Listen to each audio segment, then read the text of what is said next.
দীপাবলির প্রথম দিন ধনতেরাস উদযাপন করা হয়। অবাঙালিদের মধ্যে একসময় ধনতেরাসের মতো উৎসব পালনের তোড়জোড় দেখা যেত। উত্তর ও পশ্চিমাঞ্চলে এই উৎসবের চল রয়েছে। এখন বাংলার মানুষেরা সেই ধনতেরাস পালনে এগিয়ে আসছে। ধনতেরাস শব্দের মধ্যে রয়েছে ধন অর্থাৎ সম্পদ ও তেরাসের কথা, যা হিন্দু চন্দ্র ক্যালেন্ডারের ত্রয়োদশ দিনকে বোঝায়।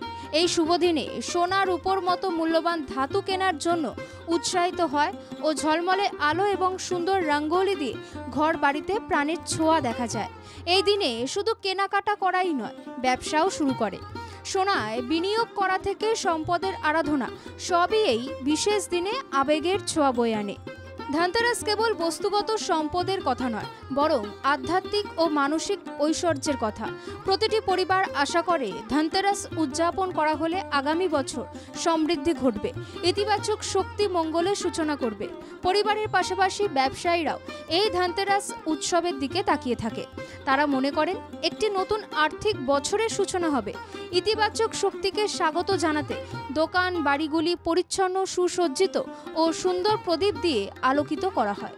পরিবারের সদস্যরা সমৃদ্ধি, স্বাস্থ্য ও সাফল্যের জন্য একযোগে প্রার্থনা করেন দেবতার কাছে।